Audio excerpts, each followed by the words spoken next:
Ternyata yang kesulitan di dunia bukan hanya Indonesia gitu ya. Ternyata negara-negara Afrika juga sama Pak Denny gitu. Sama juga gitu. Terus Arab Saudi juga sama, wah iya susah sekali gitu. Pada saat kita bicara mengenai perencanaan, maka kita perlu ada desain. Desain ini tentunya akan melihat demand-nya seperti apa nih, sektor mana yang membutuhkan. Sudah 2 tahun sudah mengimplementasikan 5G, apakah sudah happy atau mungkin ada hal-hal yang ingin dicapai lagi di kedepannya? Insinyur Indonesia bukan tidak jadi hanya di penonton ya Pak ya. Ya. Tidak hanya jadi marketing, tapi juga bisa kontribusi. Ya, yang paling penting adalah teknologi sendiri, meningkatkan capability. Yang kedua adalah bagaimana manfaat teknologi sendiri. Jadi teknologi berkembang, kemudian kemanfaatannya.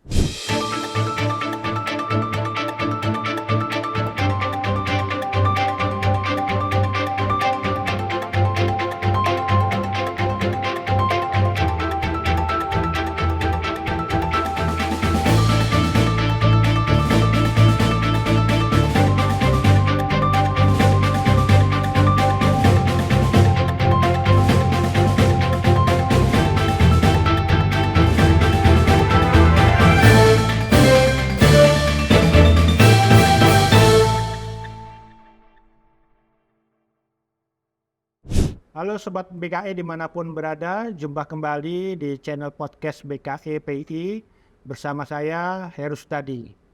Sobat BKE, perkembangan teknologi dan juga aplikasinya tentu menarik untuk disimak. Sehingga memang forum ini kita sediakan untuk bagaimana kita bisa berbagi wawasan dan juga mengetahui perkembangan terkini dari teknologi yang terkait dengan BKE PI. Nanti tentunya kita akan juga melakukan satu diskusi bersama narasumber yang merupakan narasumber yang kompeten di bidangnya. Dan untuk kali ini kita didukung oleh Huawei Indonesia dan tentunya juga Badan Keahlian Elektro Persatuan Insinyur Indonesia. Jangan lupa untuk tetap subscribe dan juga like agar video kita dan juga apa yang kita bahas ini juga terus berkesinambungan. Sahabat BKI telah hadir di studio kita narasumber yang cukup kompeten di bidangnya. Mungkin saya dapat memperkenalkan narasumber yang hadir pada hari ini. Jadi yang pertama adalah Bapak Dr. Denny Setiawan. Beliau merupakan Direktur Penataan Sumber Daya SDPPI Kementerian Komunikasi dan Informatika. Halo Pak Denny, apa kabar? Baik Pak Heru. Sehat selalu Pak Denny ya? Sehat selalu. Oke Pak Denny. Selain Pak Denny juga hadir Bapak Muhammad Rosidi, beliau merupakan Direktur ICT Strategy and Business Huawei Indonesia. Halo Pak Rosidi, apa kabar? Baik Pak Heru. Sehat selalu Pak Rosidi. Alhamdulillah sehat selalu. Nah, kita kali ini akan membahas mengenai perkembangan teknologi terkini nih Pak Rosidi, hubungannya dengan bagaimana kita membangun ekonomi digital di Indonesia dan juga tentunya pemasarakatan internet dan telekomunikasi yang saat ini masih menjadi challenge gitu ya, untuk bagaimana kita bisa mensejajarkan diri dengan negara-negara lain. Mungkin pertama adalah dari Pak Denny. Pak Denny kemarin kita mengetahui Pak Denny melakukan kunjungan ke Mobile World Congress di Barcelona, sebuah ajang ya, untuk kita mengetahui perkembangan teknologi terkini gitu ya. Apakah itu mungkin wireless atau artificial intelligence yang sekarang juga cukup ramai. Mungkin bisa sedikit di-share nih Pak Denny apa yang di-highlight dalam perhelatan Mobile World Congress kemarin. Baik Pak Heru. Jadi Mobile World Congress tahun ini di Februari akhir dan sampai awal Maret itu merupakan Mobile World Congress pertama setelah pandemi. Nah jadi cukup banyak pengunjungnya, cukup padat, dan teknologi-teknologi terbaru seperti 5G bahkan 6G ya sudah mulai diintroduksi. Ada teknologi VR, AR, AI, kemudian yang menarik mungkin kacamata ini Pak, wearable yang ada kita bisa lihat merekam ya dengan voice command gitu. Itu merek Ray-Ban Pak, maaf ada mereknya. Kemudian juga launching handphone yang terbaru kalau nggak salah tuh salah satu merek yang terkenal Pak ya. Jadi dan bagi kami juga karena kami juga diundang di mewakili kementerian Pak ya.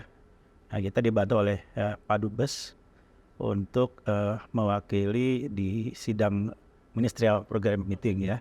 Di sana biasa kita diskusi dengan para regulator negara lain masalah spektrum, mengatasi masalah coverage dan capacity ya. Dan jadi kita juga bersama-sama dengan industri, banyak operator, ada vendor, juga akademisi, teman-teman Telekomunikasi University Pak, teman-teman ITB juga hadir. Dan di sana kita melakukan beberapa launching Pak Heru. Launching salah satunya adalah launching website 5gnow.id, 5gnow.id, di mana di situ adalah kita kolaborasi bersama-sama industri, kemudian operator, launching progres perkembangan 5G di Indonesia Pak. Di situ ada coveragenya, teknologinya. Nah itu satu ya Pak ya, launching yang kami wakil Pak Dirjen saat itu. Kedua kita juga launching kerjasama Pak Meta dengan Telkom University Pak, akademisi. Jadi di situ dihadiri juga oleh Pak Dubes, kemudian juga para perwakilan dari operator ya di industri yang membantu implementasi nantinya kolaborasi antara Meta dengan dengan akademisi. Itu beberapa highlight yang mungkin saya ingat dan nanti kita bisa diskusikan lebih lanjut. Nah dari apa yang disampaikan Pak Denny tersebut, kira-kira apa Pak yang memiliki relasi atau keterhubungan secara langsung dengan kondisi Indonesia saat ini ya? Dengan Indonesia jadi mungkin yang sangat menarik tentang kalau di bidang saya spektrum Pak ya, pasti pertanyaannya kapan 5G Pak Denny gitu ya. Nah ini yang pertanyaan yang ditanya vendor, kemudian ditanya GSMA juga nanya kami gitu Pak. Jadi kami ternyata yang kesulitan di dunia bukan hanya Indonesia gitu ya. Di diskusi panel saat itu diskusi masalah bahkan kalau di luar negeri digital dividend sudah selesai Pak ya. Nah ternyata diskusi waktu itu second digital dividend. Nah di floor saya bilang wah ini kita tuh mungkin lebih dari 15 tahun juga belum selesai perjuangan. Dan ternyata ada yang simpati sama kita gitu. Jadi ternyata negara-negara Afrika juga sama Pak Denny gitu. Sama juga, gitu. Terus Arab Saudi juga sama, wah ya susah sekali gitu. Jadi itu yang mungkin akan jadi agenda dari nanti akan disidang WRC ya, mengenai perebutan spektrum lah biasa Pak. Dan yang menarik sekarang Pak Heru, ada istilahnya tuh non-terrestrial network, NTN.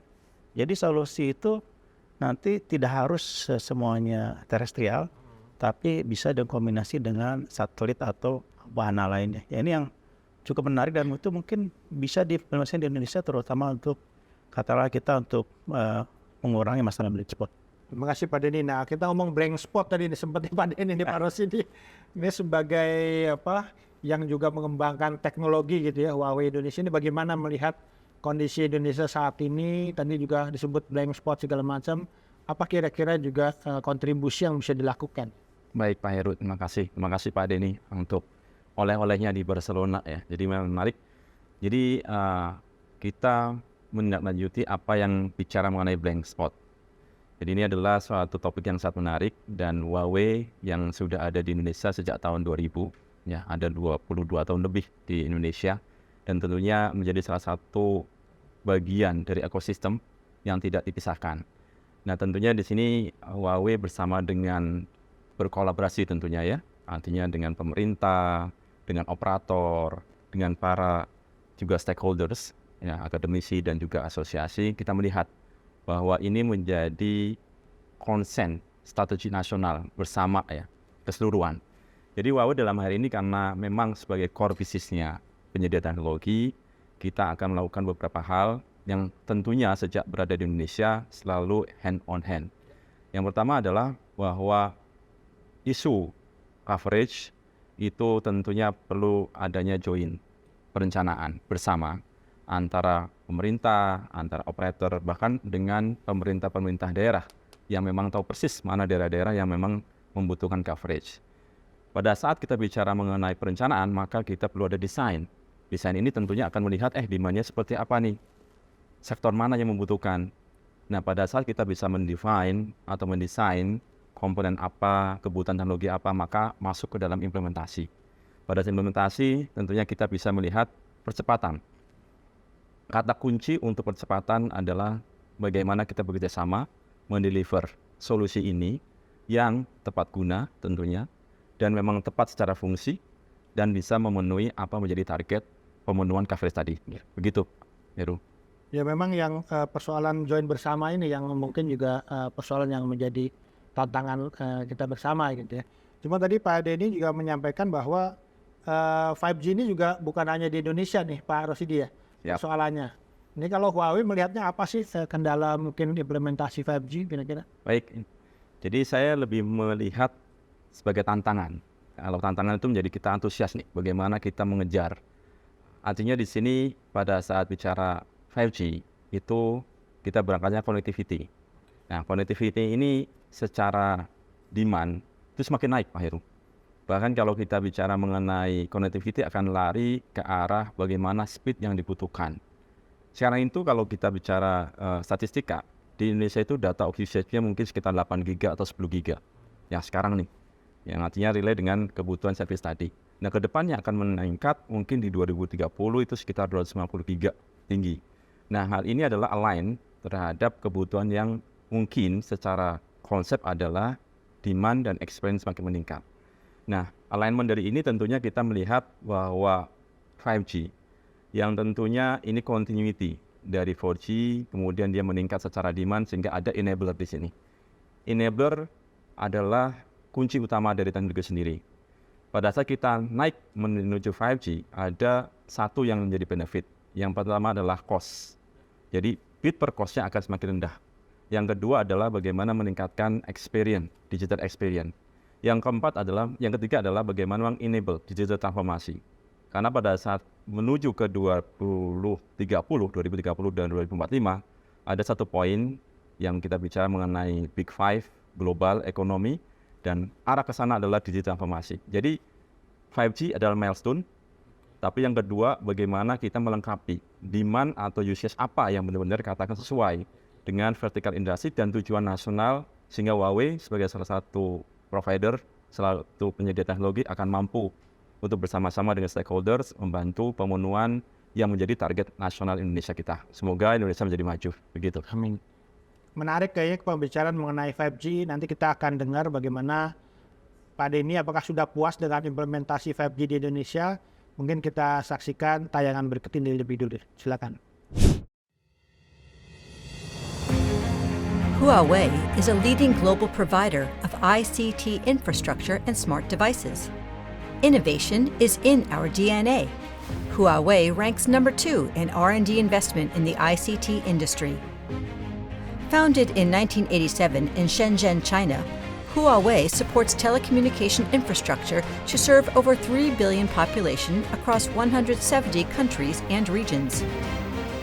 In Indonesia, for Indonesia, by Indonesians. Since the year 2000, Huawei has been continuously contributing to the local digital ecosystem, making a long-term investment in boosting digital connectivity and transformation to connect 95% of the Indonesian population. Our I Do commitments to Indonesia. I Do Create. Leading technology innovator. The first 5G patent contributor to build over 50% of the 5G network around the globe. Digital transformation enabler. Universal Internet connection contributor. Provided connectivity for G20 presidency, Indonesia. Enable everything as a service. Green ecosystem protector. Sharing the happiness of technological advances with more people around the world. I Do Contribute. 100,000 Indonesian digital talents under the Huawei Asian Academy Indonesia Platform Program. Business Institute. Technical Institute. Engineering Institute. Digital Transformation Trainings, Tech Day. Seeds for the Future, ICT Academy. Certified ICT Professional Training, Women in Tech, AI Syllabus for Digital Intelligence.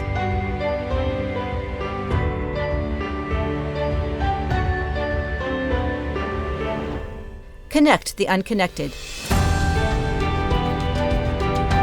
Telecommunication network enhancer. Digitalization accelerator. Social value contributor. I do collaborate. Together with over 1,600 strategic partners and customers in the government, finance, energy, transportation, IST, and manufacturing industries. Huawei has received wide recognition from the government, industry, and community. I do care. As a responsible corporate citizen, active role to engage with communities to give back to Indonesia.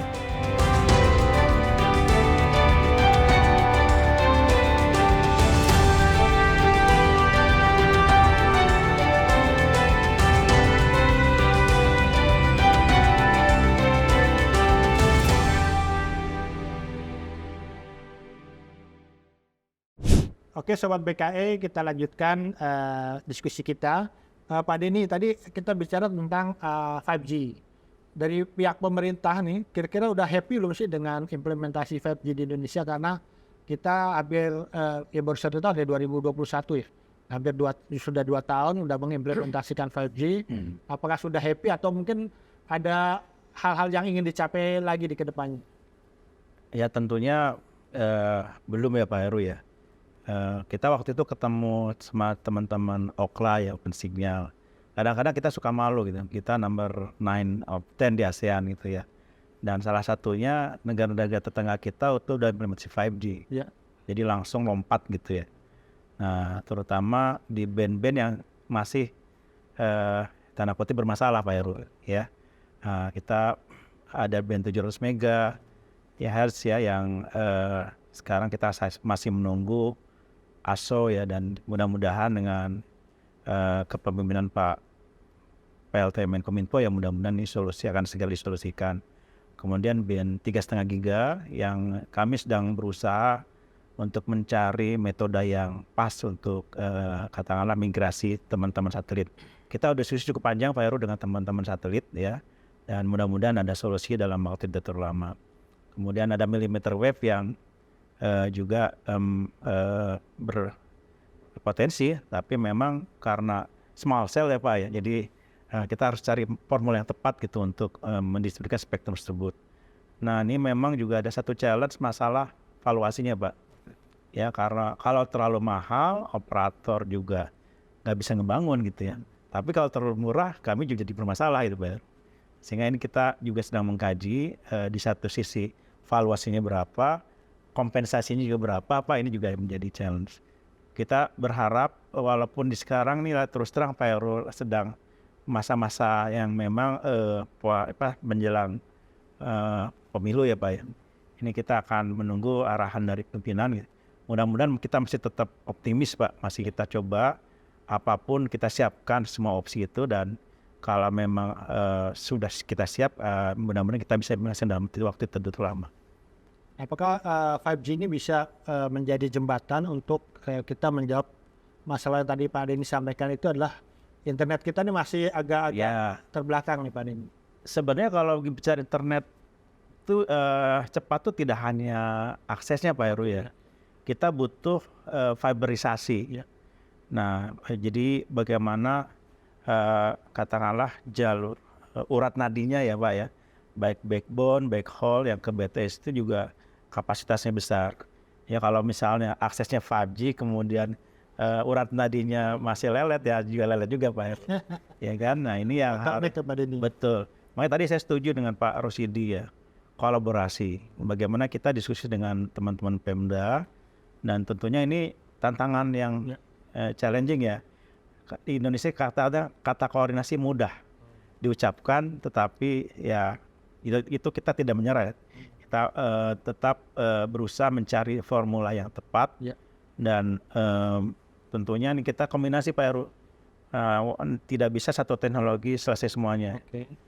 Saya pikir dengan pandemi dan sekarang ada era fixed mobile convergence Pak. Ini mudah-mudahan bisa jadi terobosan ya, dan salah satu aplikasi juga Pak ya untuk 5G di Indonesia yang tepat gitu. Kita terus terang operator yang nyari 5G ini walaupun tadi cepat segala macam, tapi ya cuma untuk internet gitu ya.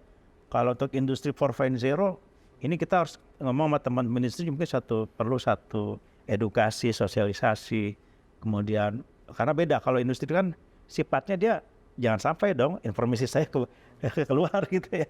Dan ini kan mesin produksi saya. Sebenarnya ini kan 5G ini kan akses ke internet. Nah sehingga ini yang mungkin challenging, tapi saya yakin teman-teman udah siapkan solusinya. Jadi akses itu Pak, akses fiberisasi, kemudian aplikasi Pak. Aplikasi ini yang mungkin sampai saat ini ya killer kontennya masih belum ketahuan Pak ya. Killer application. Killer aplikasinya belum ketahuan. Apakah misalnya SMS? Ya enggak SMS ya. Atau tadi kacamata ini Pak. Kalau kita pakai kacamata yang bisa nonton, waduh. Ini harus hati-hati juga ya. Jangan dipakai untuk hal-hal yang tidak baik gitu. Nah ini yang mungkin jadi tantangan. Nah, tapi saya yakin Indonesia bisa, dan karena kadang-kadang di Indonesia itu hal yang tidak terpikirkan di luar negeri, di Indonesia bisa kejadian itu Pak. Nah ini yang mungkin kita butuh sama-sama, kata kuncinya tadi Pak, kolaborasi. Terus tadi saya itu lagi Pak ya, infrastruktur pendukung Pak. Fiberisasi, kita butuh tower yang lebih bagus, kemudian juga lebih rapi, kemudian dari spektrum, kemudian apalagi ya aplikasi yang dibutuhkan. Ya, terima kasih Pak Denny. Pak Rosidi, tadi kita bicara tentang killer application nih. Apa yang kira-kira pas untuk Indonesia nih kira-kira? Menarik Pak Heru dan sahabat BKE ya. Jadi ini Pak Denny sudah lengkap. Jadi ngomongin konektivitas, kemudian kaitannya dengan aplikasi, dan tadi yang kuncinya adalah kolaborasi. Nah sebenarnya kalau kita bicara mengenai use case ya tepatnya, Huawei ada di 110 negara yang relatively dari setiap negara mempunyai experience atau use case yang berbeda-beda. Tadi oleh-oleh yang ada Barcelona salah satunya itu. Jadi kita melihat globally use case-nya macam-macam. Sebenarnya kalau kita lihat secara global, kita Huawei menyediakan menunya, menulis use case yang di 5G itu apa aja. Nah, hal ini tentunya perlu kita lihat adopsi. Nah, adopsi mana yang sesuai dengan di Indonesia ini. Sebenarnya kalau kita melihat 5G sendiri, perkembangan 5G use case-nya sendiri adalah bahwa yang pertama, lahirnya 5G adalah kecepatan, menawarkan kecepatan, speed. Kemudian berikutnya adalah latency dan konektivitas. Nah, tahap yang kedua menurut saya latency dan konektivitas itu adalah lompatan yang menuju aplikasi tadi. Nah, aplikasi sendiri kalau bicara mengenai 5G, use case tanda kutip, kita ada 3 use case. Yang pertama adalah 5G to consumers, yang tadi ngomonginnya ke bisnis, consumer tadi, speed, kuota makin naik dan segala macam, ketemunya cost per bitnya lebih rendah. Yang kedua adalah 5G to home. Nah ini ngomong home broadband nih. Nah kita bisa diferensiasikan nih, bisa ngomong katakan home entertainment, game, dan lain-lain. Kemudian yang ketiga adalah 5G to business.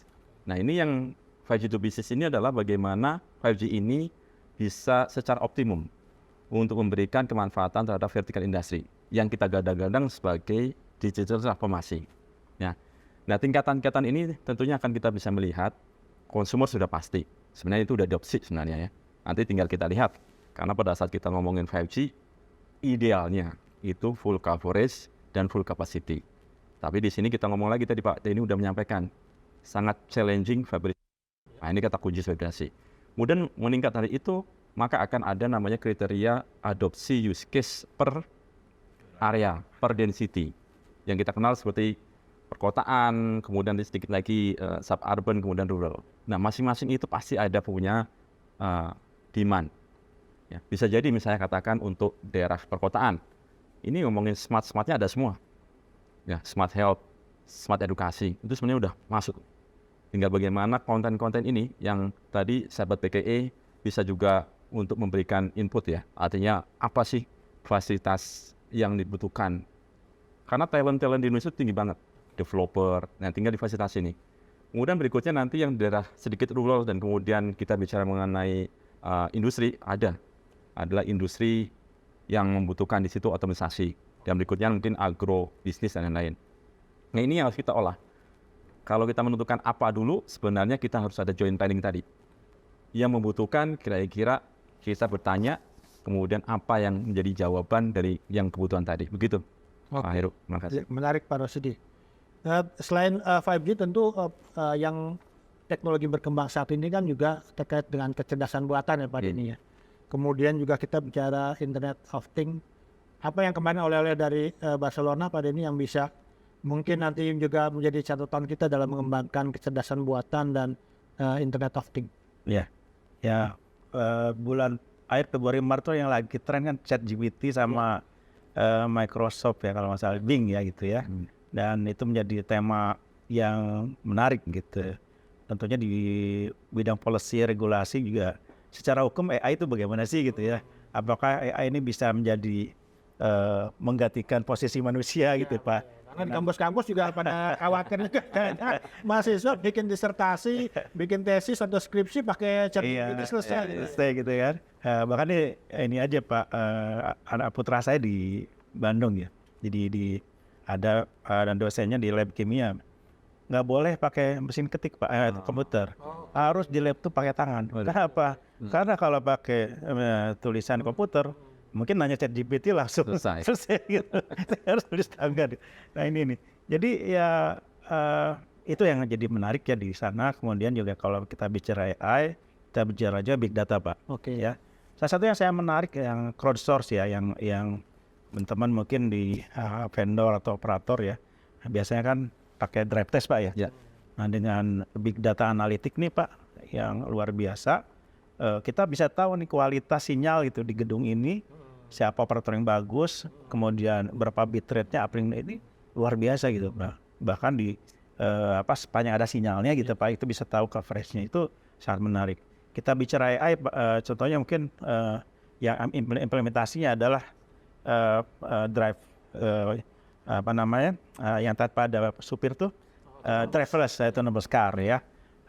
Jadi dilatih kan si mobilnya Pak ya, ini belok kiri belok kanan, lama-lama dia bisa nyetir sendiri kan gitu Pak.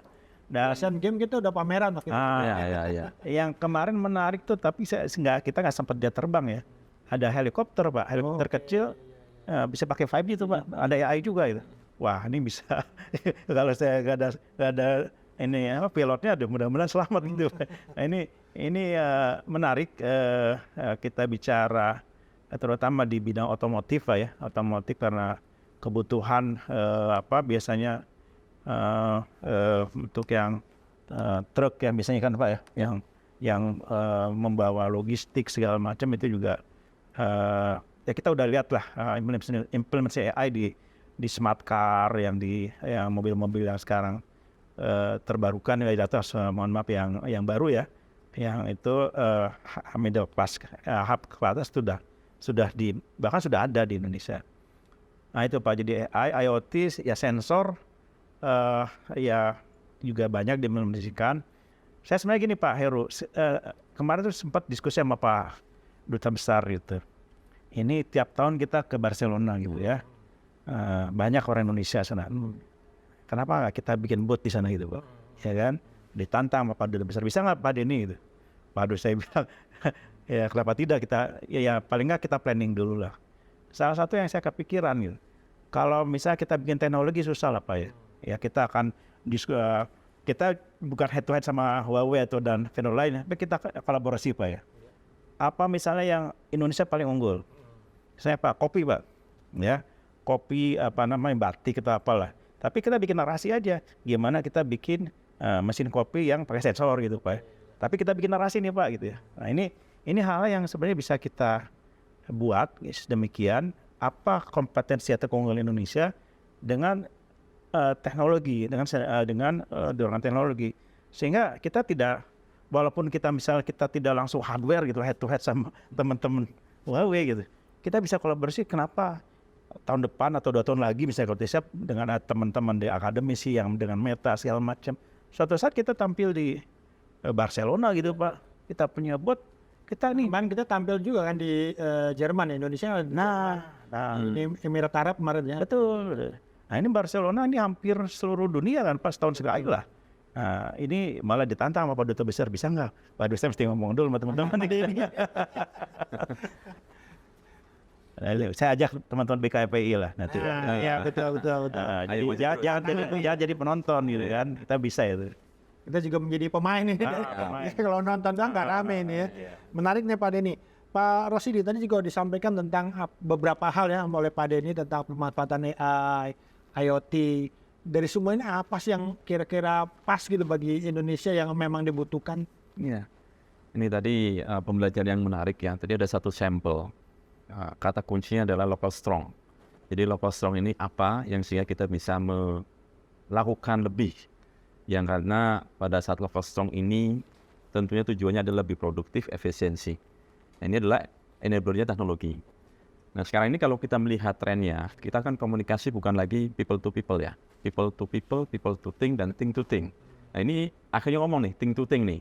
Nah tadi bicara AI ini sebenarnya kalau kita lihat secara holistik ya, view, kalau untuk dunia telekomunikasi ICT yang sekarang berjalan sudah AI sebenarnya. Bagaimana di auto recovery, penemuan fault detection, sehingga sedemikian hingga. Nah sekarang bagaimana transformasi digital itu berpindah dari katakan ICT sebagai sektornya sendiri pindah ke sektor yang lain, ya kan? Mungkin finance sudah masuk tuh sekarang, ya finance yang kemudian nanti masuk lagi ke sektor yang lain. Nah kata kuncinya adalah otomatisasi, early detection, dan bagaimana dia otonomi untuk katakan recovery, something like this. Nah ini adalah pengolahan-pengolahan yang perlu kita lakukan. Di Indonesia sebenarnya strong point-nya banyak. Kalau kita ngomongin di Indonesia dengan memang kepulauan, ya banyak sekali laut, ya kita pertanian, ya ini sektor menarik. Tapi yang paling penting sebenarnya sebagai public services nih, ya ini education sama health itu paling utama sebenarnya. Kalau kita mengatakan edukasi dan juga smart education, smart health, ini public service yang langsung mengena. Ya, akhirnya kita akan menumbuh kembangkan dari sisi sumber daya manusia sendiri. Nah, berikutnya naik terhadap sektor industri yang lain. Ini sebenarnya kalau kita bicara rankingitas tuh ICT jadi udah mature untuk AI, kemudian finance. Nah, berikutnya adalah public services. Setelah itu naik ke vertical industry. Bagaimana mekanisme bisa katakan dari mana dulu paralel bisa, tapi akan ada prioritisasi sesuai dengan staging tadi. Begitu Pak Heru dan sahabat BKE. Ya, makin menarik ini. Tapi memang ini belum sampai di sini ya, tapi akan ada beberapa diskusi lagi mungkin Pak Denny. Biasanya di Mobile World Congress itu kan ada sesi-sesi yang juga pembicaraan banyak, menghadirkan ada tokoh dunia, tokoh terkemuka bidang teknologi gitu ya. Apa Pak Denny topik-topik yang menarik yang mungkin juga memiliki hubungan dengan Indonesia? Indonesia bisa nggak sih ke sana gitu ya? Ya, kalau biasanya gini Pak, MWC ini kan tiketnya macam-macam Pak ya. Dan saya waktu itu memang fokus di roundtable discussion gitu ya. Memang kalau di beberapa sesi yang terdahulu yang sempat saya lihat ada dari Apple, dari Microsoft, dari regulator negara lain gitu ya. Itu panas di sini saking banyaknya Pak Heru, saking bingung nggak ada berapa panggung tuh kita harus nyari waktu sekali gitu. Dan bentrok kadang-kadang gitu. Jadi kadang-kadang kalau bisa sih badan tuh jadi 3 gitu. Tapi ya kita harus bagi-bagi waktu dan kami memang fokus waktu itu untuk yang ministerial discussion Pak, ya dari sudah tadi coverage gitu dan spektrum, kemudian juga mengenai perceptible harusnya mengenai tadi diskusi apa solusi bagi negara-negara berkembang yang tentunya beda ya pengalaman di negara misalnya Eropa, di Afrika, di Arab Saudi, kebetulan sebelahnya Arab Saudi gitu ya, mau nih Emirat gitu, ya kecil tapi kaya gitu ya. Nah, jadi ya menarik juga gitu. Jadi semua negara punya tantangan sendiri-sendiri gitu. Dan jadi di sana Pak Heru jadi selain di ministerial conference yang itu juga biasanya undangannya khusus Pak. Saya nggak akan bisa masuk kalau nggak saya jadi pembicara itu. Nah itu. Kemudian kalau misalnya kelasnya misalnya tadi CEO-nya siapa gitu, itu kita harus bayar lagi gitu. Tapi ada yang kelas yang silver Pak misalnya, nah itu kita bisa ke booth. Nah, diskusi debat itu udah panjang sendiri Pak. Jadi tentunya menarik perkembangan teknologi, kemudian tantangan terutama ya mungkin yang menarik juga isu-isu geopolitik juga Pak Heru ya, yang juga dibahas di sana juga gitu antara ya kita tahulah antara perang antara satu negara adidaya satu dan adidaya dua, dan ini ada terkait juga di dalam teknologi. Apakah kejahatan siber juga dibahas di sana, Pak?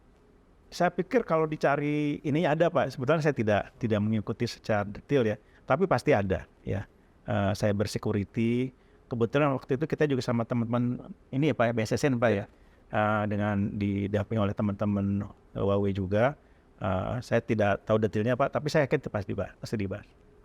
Delegasi Indonesia mendapatkan apa kira-kira yang bisa mungkin bisa, oh ini kita harus seperti mereka gitu mengatur frekuensi atau apa? Jadi yang mungkin menarik, dan saya juga ketemu JSMA ya Pak ya. Oke. Saya bilang di sana kata bilateral meeting. Ya, oke, Anda nanya saya tapi saya jangan minta sesuatu ada. Insinyur nih Pak nih, BKPI ya. Insinyur Indonesia bukan tidak jadi hanya di penonton ya Pak ya. Ya. Tidak hanya jadi marketing, tapi juga bisa kontribusi. Nah tentunya pelajarannya Pak, memang nggak semudah membalikan tangan, perlu sabar gitu. Kalau ibarat Indonesia Pak Rosidi ya, Pak Heru, kalau nggak kita lawan, kita kawanin dulu gitu. Kita berkawan Pak. Kawan dulu lah Pak Presiden. Kolaborasi. Jadi kawan yang banyak kolaborasi. Siap. Dari di Huawei apa Pak Rusdi kemarin yang mungkin menjadi banyak minat pengunjung gitu ya, untuk mengetahui perkembangan teknologi yang sekarang ini cukup ada atau mungkin juga banyak dipakai. Ya, sebenarnya tadi menindaklanjuti beberapa hal ya. Karena komponen terpenting dalam teknologi adalah kemanfaatannya. Jadi kalau misalnya katakan teknologi terus catch up ya. Ngomongin 5G, 5.5G, 6G. Cloud sedemikian rupa. Sehingga tadi juga bicara mengenai security. Jadi cyber security ini kan satu hal yang penting. Sehingga kalau kita bicara tekankan itu menjadi shared responsibility. Semua pihak adalah punya tanggung jawab terhadap cyber security. Yang kedua adalah common standard. Jadi kita harus punya common standard yang memang disepakati oleh ekosistem. Sehingga pada saat kita bicara mengenai cyber itu menjadi tanggung jawab bersama. Oke. Ya. Jadi kuncinya itu Pak Rusdi ya. Ya. Tanggung jawab bersama. Tanggung jawab bersama. Yang kedua adalah yang tadi kita bicara mengenai teknologi. Kita sebenarnya di Indonesia kita sudah melakukan kerjasama dengan university akademisi. Jadi kita sudah menggait dengan ITB dan juga Telkom University. Ya, kita mengembangkan bagaimana kita kolaborasi terhadap akademisi. Yang pertama adalah meningkatkan local capability. Ya, yang kedua adalah bagaimana kita meningkatkan bagaimana para insinyur tadi nih. Ya. Jangan hanya melihat, tapi ayo masuk ke dalamnya. Ya. Yang paling penting adalah teknologi sendiri, meningkatkan capability. Yang kedua adalah bagaimana manfaat teknologi sendiri. Jadi teknologi berkembang, kemudian kemanfaatannya. Jadi kita sebut aja dengan ITB kita lakukan kerjasama untuk pengembangan XT, ya, Research Center, pengembangan use case 5G sendiri. XG, sebenarnya X itu bisa 5, 6, 7 asal nanti. Kemudian dengan Telkom University kita beyond 5.5G. Nah ini ada dua komponen dasar yang sehingga kita bisa mengatakan tadi, Pak Denny menyatakan bagaimana kita meningkatkan kapasitas, capability, dan kita ikut di dalamnya Indonesia. Dan bekerjasama dengan industri. Karena ada tren dan kita juga tidak diam sebagai Indonesia untuk maju bersama. Jadi itu Pak Heru dan sahabat PKE. Oke, terima kasih Pak Rusdi. Topik yang menarik tadi nanti kita akan dalami lagi tentang kolaborasi nih. Kebetulan ada Pak Denny, ada Pak Rosidi, kita bicara tentang kolaborasi dan tanggung jawab bersama untuk bagaimana mengembangkan infrastruktur digital di Indonesia dan juga tentunya adalah ekonomi digital di Indonesia ke depannya. Pak Denny, Pak Rosidi, tadi terakhir kita bicara tentang kolaborasi. Bagaimana sih kolaborasi yang kita harapkan, kita inginkan, atau bagaimana mewujudkan hal tersebut gitu ya? Karena tadi juga Pak Denny juga sempat menyinggung, ini kata yang mudah diucapkan tapi prakteknya agak susah nih. Silakan Pak Denny. Ya ini kita harus, tadi saya tertarik kata-kata joint planning ya Pak ya. Ini mungkin kita perlu petakan berdasarkan informasi yang ada kita kumpulkan. Jadi misalnya tadi demand ya Pak ya, kan bisa kita diskusi sama teman-teman industri, asosiasi, kemudian kementerian lain gitu ya Pak ya.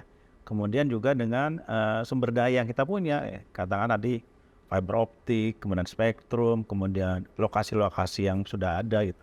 Nah kita bagaimana memberikan peran gitu, peran pemerintah tadi pusat dan daerah ya, kemudian bagaimana peran katakanlah industri ya, operator, vendor dan peran masyarakat.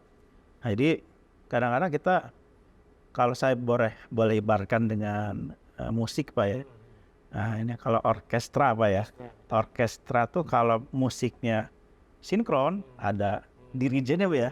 Ada dirijennya gitu. Tentunya musiknya sama. Akan harmonis dan suaranya bagus. Nah, tapi kalau misalnya nggak pas nih Pak, wah ini suaranya jadi berantakan gitu. Nah, ini kita butuh suatu sinkronisasi Pak ya. Kadang-kadang planning tidak mudah dilakukan, tapi itu possible gitu Pak. Possible dengan tadi data is data Pak, tapi big data analytical saya bilang ya. Data kita punya Pak, harus operator lapor ke kita kemudian. Tapi bagaimana kita meramu ini, mengorkestrasikannya sehingga menjadi strategi yang tepat. Mana peran operator, mana peran akademisi, mana peran Pemda, mana peran saya pikir kita bisa bikin modeling ya. Dan ini mungkin saya challenge juga teman-teman BKEPI. Gitu loh. Ada akademisi, ada ini. Ayo mari kita urun rembuk lah ya. Kita kompetisi boleh, tapi kompetisi is a must. Nah, saya boleh sharing pengalaman Pak Heru. Kita pengalaman di farming, ya. Jadi 4 operator seluler nih berantem Pak, kompetisi. Tapi ketika kita bisa definisinya tujuan yang sama, kemudian kita mengorkestrasi gitu ya, timelinenya kapan, tujuannya kapan, alhamdulillah tuh bisa. Nah ini 5G mudah-mudahan Pak, kemudian tadi tujuan digital, ini bisa kita lakukan secara hal yang sama. Nah dirijennya siapa tuh Pak kira-kira Pak yang pas Pak ini? Ya kita berharap siapapun nanti, sekarang masih Pak PLT Pak ya, kita mohon arahan beliau nanti dengan Pak Dirjen dan tentunya Pak Resosa dan tentunya para CEO operator ya, kemudian juga teman-teman BKEPI juga bisa nih memberi kontribusi dan masyarakat. Mudah-mudahan kita bisa dalam waktu tidak terlalu lama untuk bisa segera bangkit Pak. Pada ini mengibaratkan kolaborasi itu seperti orkestra Pak Rosidi. Nah Huawei di mana nih? Apa pegang gong, apa pegang kontrabas, apa nih? Silakan. Nah ini menarik nih ngomongin. Jadi tadi di awal bahwa Huawei adalah salah satu pemain di ekosistem. Nanti kalau kolaborasi kita pemetaan nih. Pemetaan itu biasanya kita ngomongnya helix ya. Nah, ini ada pemerintah, ada akademisi, ada operator, ada vendor, ya. Dan ini adalah kita bicara helix, pentahelix ataupun trihelix. Ya, jadi ini konsepnya seperti itu. Kemudian kalau kita secara fungsi, kita sedikit menambahkan tadi ada demand, ada supply, ditambah nih experience. 3 poin ini. Demand ini tadi udah kelihatan, tadi ngomongin kebutuhan. Kebutuhan itu ada joint planning. Kita harus tahu dulu nih demandnya mana aja. Pusat, daerah, kemudian sektor industri, kemudian PKPI juga, kemudian juga nanti supply. Supply ini bisa jadi kita bicara teknologi sendiri. Kemudian nanti regulasi, kemudian adalah human resource, ya. Dari sini maka kita akan bisa ketemu. Kemudian pada saat ada demand dan supply ketemu, link and match nih, nanti akan dimonitor. Sukses nggak nih? Demand dengan supply terpenuhi dengan adanya experience. Experience monitor ini akan bisa kelihatan. Kira-kira dengan demand supply ini akan bisa menentukan bahasa kerennya quality of service atau quality of experience, ya. Nah, pada seperti itu maka akan tiga-tiganya nih saling link, kemudian match, dan kira-kira nanti ke depannya akan kelihatan. Bahkan kalau kita lihat 5 tahun ke depan, ini momentum yang bagus nih. 2024 sampai 2029. Kemudian kita ngomongin RPJPN 2045.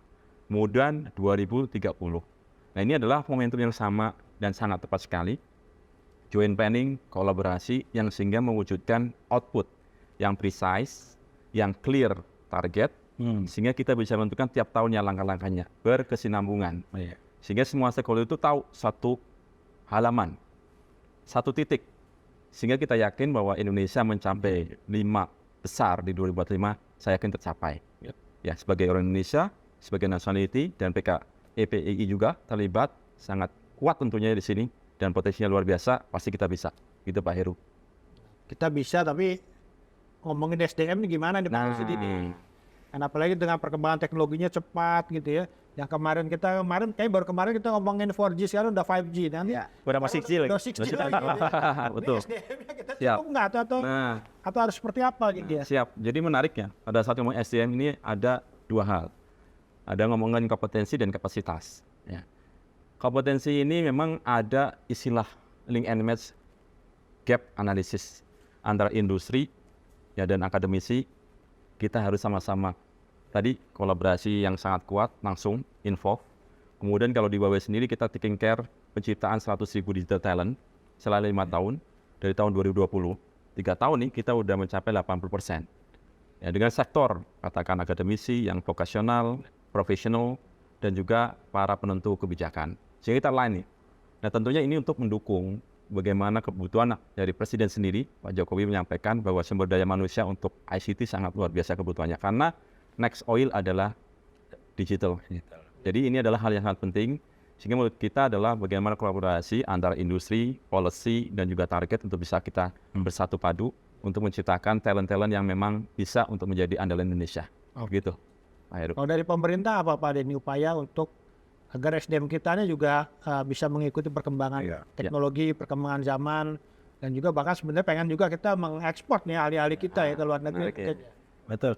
Nah ini di Kominfo sendiri ada program digital talent scholarship Pak ya. Kita kolaborasi dan salah satu dengan Huawei, tapi ini tidak menutup kemungkinan dan kolaborasi dengan stakeholder yang lain ya Pak ya. Kemudian kita tentunya kolaborasi dengan teman-teman akademisi tadi. Kita mendorong lah kerjasama antara vendor teknologi dengan akademisi sehingga riset-risetnya juga kita bisa terupdate Pak ya. Publikasi juga ilmiah dan sekarang juga kita dukung ya teman-teman Kementerian Pendidikan Pak Merdeka Belajar gitu ya. Nah, ini juga salah satu yang menarik. Nah tentunya ini kan harus berkesinambungan Pak ya dan saya pikir Kominfo cukup memberikan anggaran yang cukup besar ya untuk tadi meningkatkan talent tidak hanya di level bawah Pak, level di katakanlah literasi digital tapi juga medium, advance bahkan sampai ada juga kuliah beasiswa sampai ke luar negeri Pak. Jadi kita yakin Pak ya, SDM Indonesia kemudian juga regulasi segala macamnya kita bisa menghadapi tantangan ke depan. Harus yakin Pak, harus yakin. Pak Rosidi yakin? Yakin sekali. Sahabat BKI tentu diskusi yang cukup panjang dan kita sudah belajar banyak dari bapak-bapak yang ada di sini. Ada dari Pak Denny, Pak Rosidi, dan memang kita melihat bahwa Indonesia masih menghadapi tantangan infrastruktur yang tidak mudah tentunya.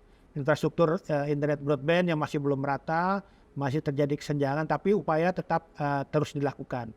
Satu hal yang tadi disampaikan Pak Rosidi dan Pak Denny adalah bahwa kunci dari semua itu adalah kolaborasi. Bagaimana kita mengkolaborasikan, mengorkestrasi semua stakeholders perkembangan teknologi di Indonesia ini agar tantangan yang ada di Indonesia bisa kita jawab bersama. Dan kita yakin SDM kita juga mampu untuk menghadapi tantangan tersebut, tapi tentunya juga perlu upscaling, rescaling SDM kita agar mengikuti perkembangan teknologi, menjawab kebutuhan industri untuk bagaimana kita mengadopsi teknologi ke depannya. Sekali lagi terima kasih Pak Rosidi, Pak Denny. Kita jumpa lagi di lain kesempatan. Dan terima kasih Sobat BKI dimanapun berada. Kita jumpa lagi di lain kesempatan. Terima kasih.